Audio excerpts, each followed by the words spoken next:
Good morning. It is Monday, the last week of April already. It seems like, how can it be the end of April already?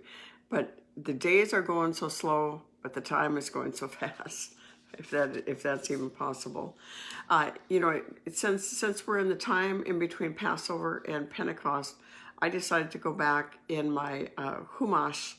It's CHMUSMASH, and it's all commentaries of the really prominent rabbis over the years. Rashi, I'm sure you've heard somebody comment about Rashi.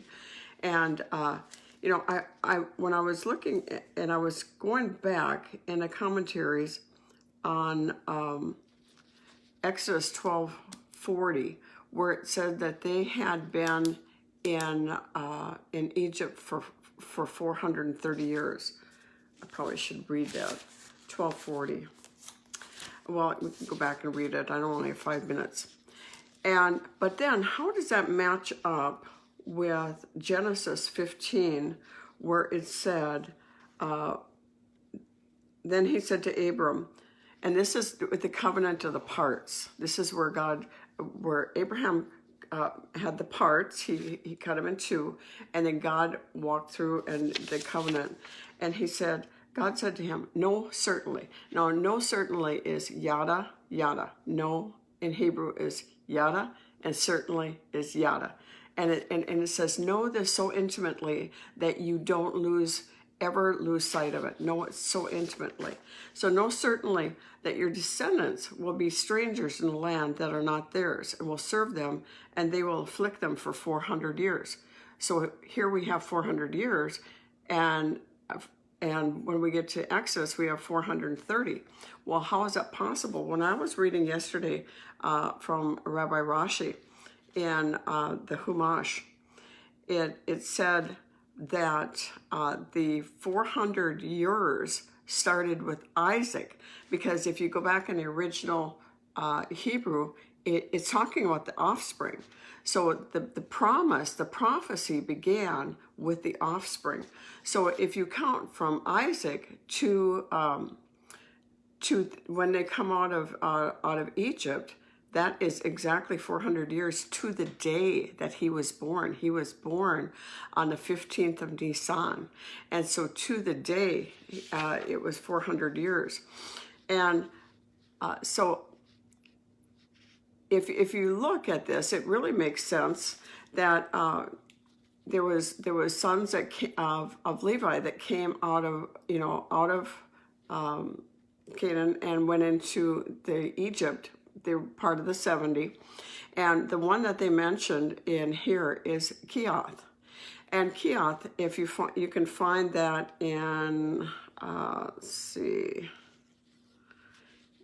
in Genesis 46:11, when it's naming all the people that went into Egypt during the time of the famine.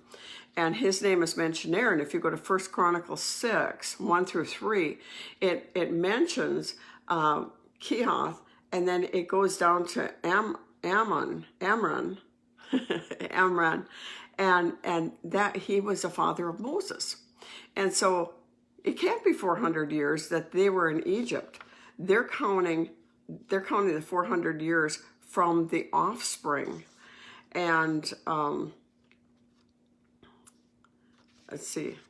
So the actual sojourn in Egypt was 210 years.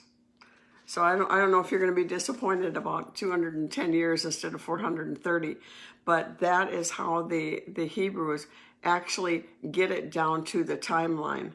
And it was amazing that Isaac was born on Nisan 15, and they crossed over. They came out of Egypt on Nisan 15. I thought that was amazing. Now, Ramban, another great rabbi, said prophecies are understood completely after they come to pass. Sometimes you can't understand how this prophecy is going to come to pass until it comes to pass completely, and you look back and you say, oh, that's what happened. Now, there was one tribe, Ephraim's tribe, that misunderstood that whole thing, And when he found out about the promise from during the covenant of the parts in Genesis 15, Ephraim tribe counted the years from the promise to be 400 years and attempted mass escape 30 years early, when Moses was 50.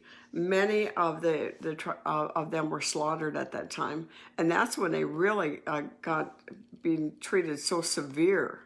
And so there's a lot of things happening, and I love to get down to the root of things. And so I hope that interested you this morning. I can put some notes out there and a comment, and so you can understand it a little bit better. God bless. Have a great day.